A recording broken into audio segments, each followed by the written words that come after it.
Hello everyone, welcome back to access IAS. I am Sandeep Kumar.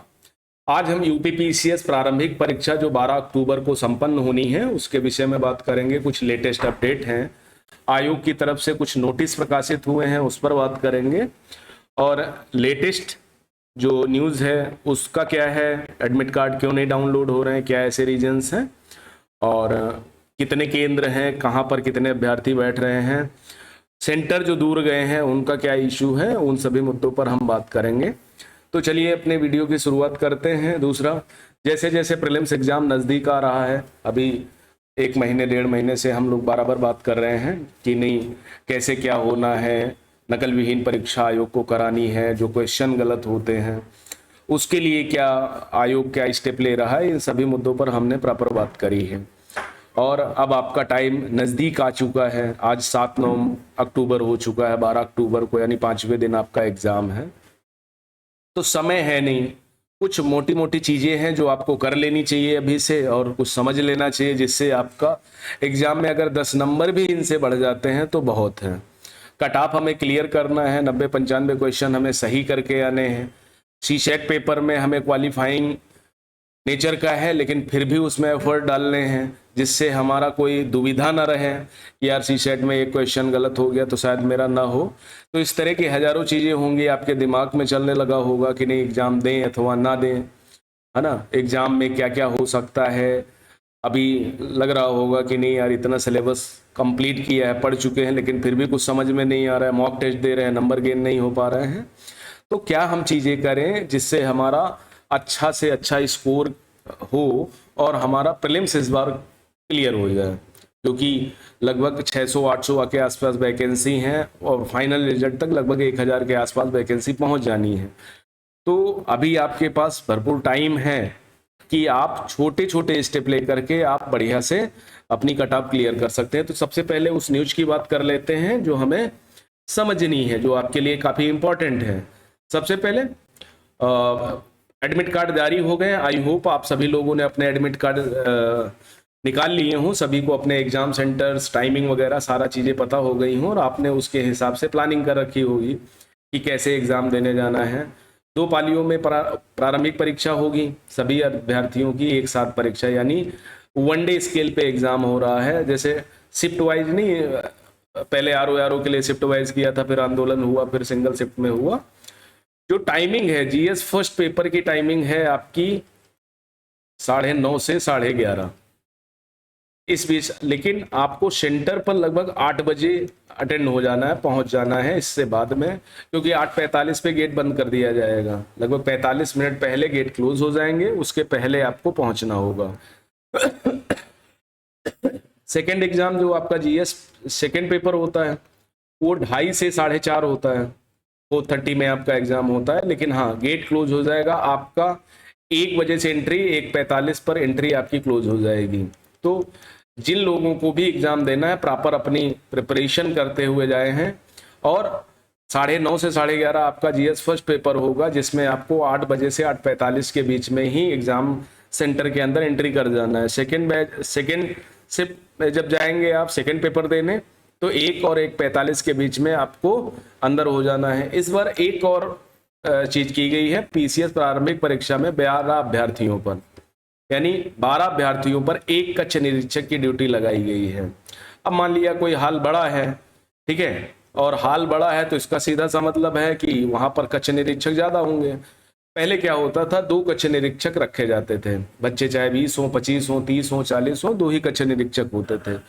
लेकिन नकल विहीन परीक्षा आयोग कराना चाहता है तो उसके लिए उसने कुछ नियम बनाए हैं। जैसा कहा गया, पीसीएस प्रारंभिक परीक्षा प्रीलिम्स 2025 के लिए इस बार विशेष प्रबंध किए जा रहे हैं। परीक्षा में 12 अभ्यर्थी, एक कक्ष निरीक्षक की तैनाती की जाएगी, यानी 12 अभ्यर्थियों पर एक कक्ष निरीक्षक हो गया। मान लिया कि इसी क्लास में 36 विद्यार्थी हैं तो 3 कक्ष निरीक्षक होंगे इस बार। इन कक्ष निरीक्षकों को लोक सेवा आयोग की ओर से जारी गाइडलाइन के अनुसार ही जिला प्रशासन विशेष प्रशिक्षण देगा। अभी तक क्या होता था, कॉलेज स्तर पर प्रशिक्षण हो जाता था, अब 2 बार प्रशिक्षण होगा। पहली बार जिला प्रशासन प्रशिक्षण देगा, उसके बाद स्कूल स्तर पर प्रशिक्षण दिया जाएगा। तो 2 बार इनको प्रशिक्षण दिया जाएगा, जिससे प्रारंभिक परीक्षा नकल विहीन और सकुशल संपन्न हो सके। परीक्षा की तैयारी को लेकर प्रशासन की ओर से तैयारी तेज कर दी गई है। लोक सेवा आयोग की 12 अक्टूबर होने वाली प्रारंभिक परीक्षा में जनपद में लगभग प्रत्येक 75 जनपद में केंद्र बनाए गए हैं और प्रत्येक जनपद में लगभग 67 केंद्र बनाए जाएंगे, 67। जो बड़े जिले हैं जैसे प्रयागराज में इस बार 67 केंद्र बने हैं, छोटे जिलों में कुछ कम भी हो सकते हैं। ठीक है, तो 75 जिलों में पर जिला लगभग 28,368 अभ्यर्थी ही होंगे। ठीक है, 6 लाख के ऊपर अभ्यर्थियों ने फॉर्म अप्लाई किया है और मान के चलो 3-3.5 लाख लोग से ज्यादा एग्जाम देने नहीं जाएंगे, तो थोड़ा सा आसानी हो जाएगी। तो 67 परीक्षा केंद्र बनाए गए हैं। प्रत्येक परीक्षा केंद्र पर एक सेक्टर मजिस्ट्रेट, स्टैटिक मजिस्ट्रेट और केंद्र व्यवस्थापक नियुक्त किए जाएंगे। इनकी सूची तैयार हो चुकी है, जिसे सोमवार को 3 बजे जिला पंचायत सभागार में प्रशिक्षण दिया जाना है। इसी तरह लगभग 2600 कच्छ निरीक्षकों की ड्यूटी लगाई जा रही है। कच्छ निरीक्षकों की स्पेशल ब्रीफिंग 8 अक्टूबर को होगी। एसडीएम सिटी सत्यम कुमार मिश्रा ने बताया कि परीक्षा 2 पालियों में सुबह 9:30 से 11:30 और शाम 2:30 से 4:30 बजे संपन्न होगी। लेकिन जैसा कि मैंने बताया आपको 8 बजे से 8:45 के बीच में ही आपको परीक्षा केंद्र में पहुंचना पड़ेगा। ओके, वैध पहचान पत्र, अब आपने पैन कार्ड भरा है तो पैन कार्ड ले जाना है, आधार कार्ड, ओरिजिनल आधार कार्ड, पैन कार्ड जो भी ले जाना है वो लेके जाइए। प्रवेश पत्र, नकल विहीन परीक्षा को लेकर कड़े नियम लागू किए गए हैं। उम्मीदवार को 2 पासपोर्ट साइज की फोटो, वैध पहचान पत्र जैसे आधार कार्ड, पैन कार्ड और प्रवेश पत्र के बिना परीक्षा केंद्र में अनुमति नहीं होगी। तो देखो, आपको पेन तो ले ही जाने हैं, ब्लैक बॉल पॉइंट पेन ले जाना है आपको, क्योंकि ऑफलाइन पेपर है और आपको ऑफलाइन देना है तो आपके पास पेन अनिवार्य रूप से होने चाहिए। तो आपको कम से कम 2 पेन रखने हैं, ब्लैक बॉल पॉइंट पेन, आधार कार्ड, 2 फोटो और एक अपना एडमिट कार्ड। ठीक है, इतना जरूर करना है, ये 3-4 चीजें होनी चाहिए। पानी ले जा रहे हैं तो ठीक नहीं, केंद्र पर व्यवस्था होती ही है। परीक्षा केंद्र पर ऐसी किसी भी सामग्री को ले जाने की अनुमति नहीं है जो नियमों के विरुद्ध हो। परीक्षा केंद्र पर परीक्षा शुरू होने से पहले 45 मिनट पूर्व गेट प्रवेश बंद कर दिया जाएगा। यानी कहने का सीधा सा मतलब है कि 8 बजे से एंट्री स्टार्ट हो जाएगी। भाई आपका पहला पेपर जो है 9:30 से 11:30 है। ठीक है, अब आपको 8 बजे पहुंचना है। 8 बजे से लेकर के 8:45 पर आपकी एंट्री करा दी जाएगी। उस 45 मिनट पहले गेट बंद कर दिया जाएगा। किसी भी कीमत पर आपको 8:45 के बाद नहीं जाना है। कोशिश करिए एक दिन पहले अपने एग्जाम सेंटर पर पहुंच जाइए, जिससे आपको सुगमता पूर्वक एग्जाम देने का मौका मिल जाए।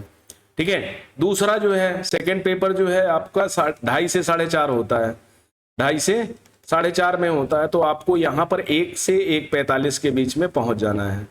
ठीक है, 1 से 1:45 के बीच में पहुंच जाना है, ये याद रखना।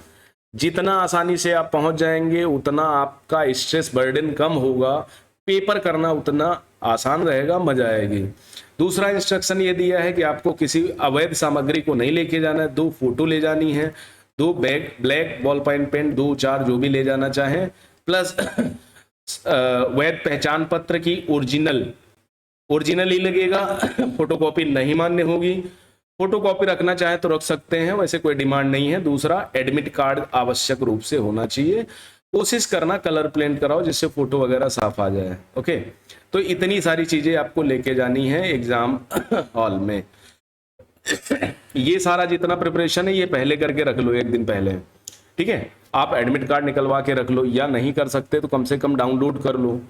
और हाँ, बहुत सारे बच्चों के एडमिट कार्ड इस बार नहीं डाउनलोड हो पा रहे हैं, तो वो क्या करें, अपना एप्लीकेशन फॉर्म जो है ना, एप्लीकेशन फॉर्म को आयोग के वेबसाइट पर मेल कर दीजिए। आपका एडमिट कार्ड संभवतः अतिशीघ्र आयोग जारी कर देगा। जिन लोगों के एडमिट कार्ड में नाम को लेकर, डेट ऑफ बर्थ को लेकर, माता पिता के नाम को लेकर के कंफ्यूजन है, प्रॉब्लम्स हैं और सही नहीं है, ठीक है, क्योंकि आपने OTR के माध्यम से रजिस्ट्रेशन किया होगा, उसके बाद फॉर्म अप्लाई किया होगा, तो काफी सारी चीजें हो सकता है कभी कभार मिस हो जाती हैं, गड़बड़ कर जाती हैं।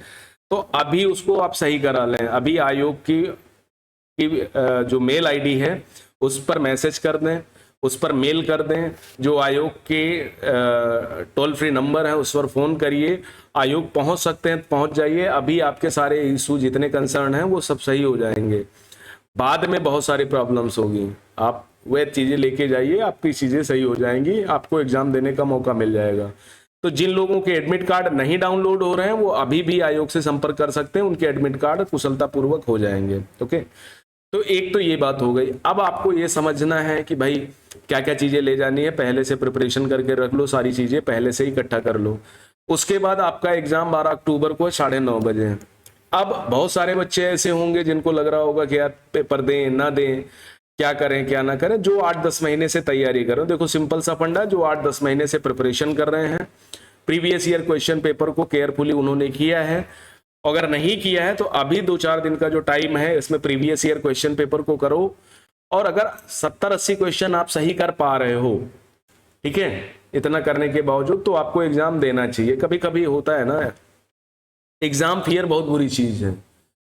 समय रहते हम चीजें समझते नहीं, जब एग्जाम नजदीक आता है तो हमारे अंदर बहुत सारा स्ट्रेस, बहुत सारा कंफ्यूजन, ये सारी चीजें घर कर जाती हैं, जिससे हमें लगता है कि यार इस बार प्रिपरेशन नहीं है, अगली बार प्रिपरेशन करके एग्जाम देंगे।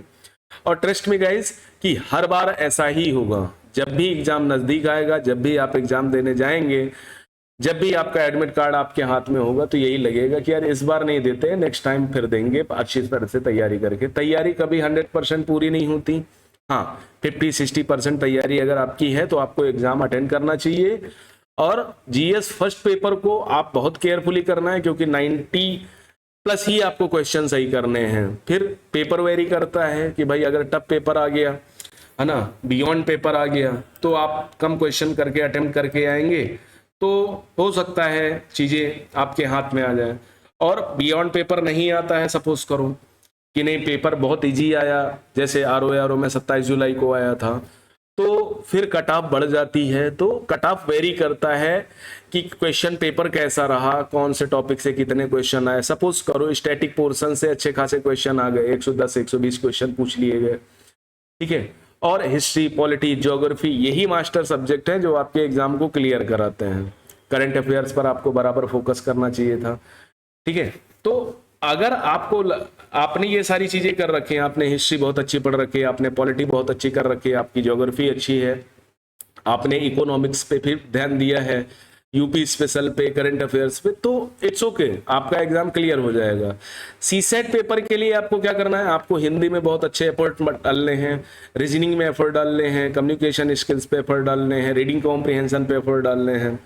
10 क्वेश्चन आपके इंग्लिश के पूछे जाते हैं, तो इंग्लिश में रीडिंग कॉम्प्रिहेंशन वाला पार्ट थोड़ा इजी होता है, 3-4 क्वेश्चन आराम से निकल आते हैं। अदर चीजों में अगर आपकी रीच नहीं है, आप वो नहीं कर पा रहे हैं, तो उसको ड्रॉप कर दीजिए। आपको 33% नंबर लाने हैं, यानी कुल 66 नंबर लाने हैं, 100 क्वेश्चन आएंगे, तो लगभग 50-55-60 क्वेश्चन तक आप तो कम से कम अटेम्प्ट करिए। फर्स्ट पेपर में आपको लगभग ये मान के चलिए कम से कम 120, 125 से 130 तक आपको क्वेश्चन सही कर लेके जाने हैं, जिसमें 105 के आसपास आप सही कर डालो, बाकी सारी चीजें जो भी आपकी गलतियां होंगी वो माफ हो जाती हैं। बहुत सारे क्वेश्चन ऐसे हैं जो आपके ट्रिकी माइंड से हो जाएंगे, जो मिलान करने वाले क्वेश्चन है, 2 से 4 को मिला दिया, 1 को 3 से मिला दिया, इस तरह से आराम से हो जाता है, ठीक है। करीब 25-30 क्वेश्चन बहुत सिंपल टाइप के होते हैं। देखो एग्जाम पास करने का सबसे बढ़िया तरीका होता है, जो सिंपल टाइप के क्वेश्चन है उनको ड्रॉप मत करो, उनको छोड़ो नहीं, उन पे एफर्ट मारो और उनको सही करके आओ। मिलान वाले जो क्वेश्चन है, जो कथन कारण वाले क्वेश्चन है, ये भाई टेम्पल टाइप के होते हैं, थेवरेटिकल होते हैं, कॉन्सेप्ट बेस होते हैं, तो इन पे थोड़ा सा एफर्ट मार के इनको सही किया जा सकता है। और ऐसे क्वेश्चनों की संख्या लगभग, अगर इजी क्वेश्चन और वो मिला दिए जाए तो लगभग 80-90 क्वेश्चन बन जाते हैं। तो ये क्वेश्चन ऐसे हैं जो आपके एग्जाम को बहुत इजीली क्लियर करा देते हैं, तो यहाँ पर आपको जरूर फोकस करना है।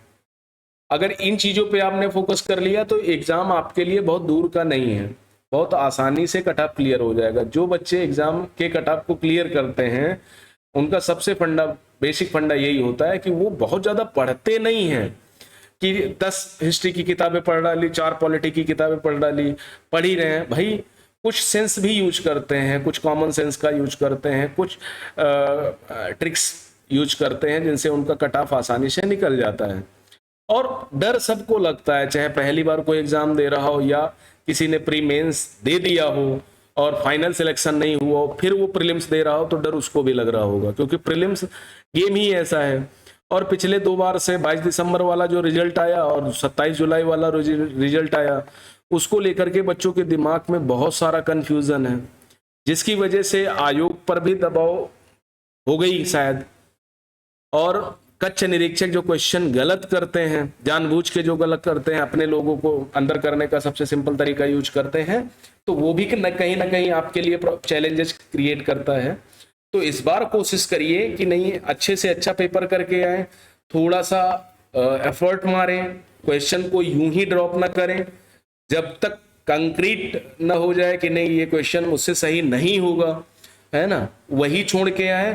बाकी अगर आप 50-60 क्वेश्चन 80 क्वेश्चन तक ले जा रहे हो तो 20-25 क्वेश्चन पे रिस्क लो, क्या कर सकते हो, है ना भाई। प्रिपरेशन करने का भाई वनडे एग्जाम होता है ना, तो चीजें कभी कभार बहुत अच्छी हो जाती हैं, कभी कभार बहुत अच्छी नहीं हो पाती हैं।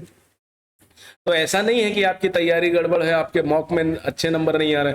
मेरे मॉक में कभी 110, 105, 107 कोई नंबर से ज्यादा नहीं आए, लेकिन मेरा प्रीलिम्स बहुत अच्छे से क्लियर हो जाता था। उसका सबसे अच्छा बड़ा रीजन ये था कि मैं स्टैटिक पोर्शन को पहले करता था, कोशिश करता था, करंट अफेयर्स को बाद में रखता था, है ना, यूपी स्पेशल को भी मैं बाद में रखता था। अगर कोई सिंपल टाइप का क्वेश्चन फंस गया तो मैं कर लेता था, वरना क्या करता था, स्टैटिक पोर्शन पर पहले फोकस करता था। वो टॉपिक जो सिंपल टाइप के क्वेश्चन है, जो मिलान वाले क्वेश्चन है, जो स्टेटमेंट वाले क्वेश्चन है, जो एक सही है, दो सही है, एक और दो दोनों सही हैं, इनमें से कोई नहीं, इस टाइप वाले क्वेश्चन को मैं पहले पकड़ता था। इंफॉर्मेटिव बेस्ड क्वेश्चन जो होते हैं, जहां पर डाटा पूछ लिया जाता है, वो क्वेश्चन में आंसर गलत होने की संभावना ज्यादा होती है, 90% वो चीजें गलत करती हैं।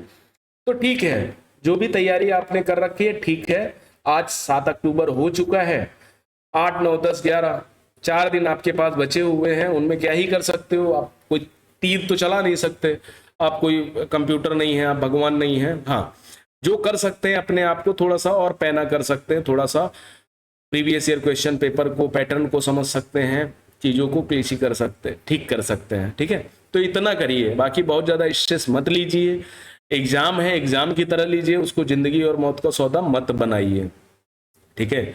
एग्जाम को एग्जाम की तरह ही लेना चाहिए। ऐसा नहीं है कि जिनकी नौकरी नहीं लगी वो जीवन व्यापन अच्छा नहीं कर रहे हैं, कोई बहुत अच्छा बिजनेसमैन बन गया, किसी ने बहुत अच्छे इंस्टीट्यूट चला रखे हैं, ठीक है। तो कुछ ना कुछ हो जाता है लाइफ में, लाइफ कभी किसी की खराब नहीं जाती अगर आपने अच्छे से मेहनत, ईमानदारी से मेहनत कर रखी है तो।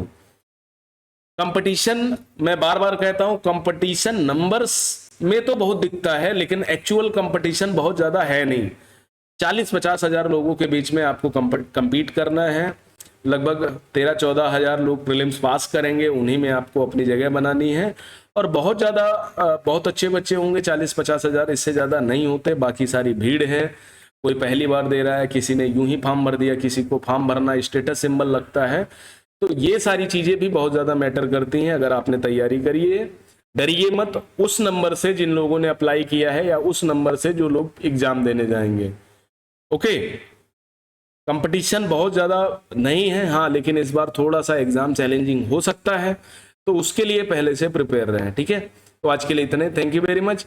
और एग्जाम के पहले 2 दिन पहले मैं थोड़ा सा और ट्रिकी चीजें ले आऊंगा, जिससे आपके दिमाग में बनी रहे और आपका एग्जाम क्लियर हो जाए। तो आज के लिए इतना ही, थैंक यू वेरी मच। मिलते हैं नेक्स्ट सेशन में, तब तक के लिए धन्यवाद, नमस्कार। तबीयत सही रखना, खाना अच्छा खाना और प्रॉपर नींद लेना, बहुत ज्यादा स्ट्रेस नहीं लेना, बस आराम से एग्जाम निकल जाएगा। Thank you very much.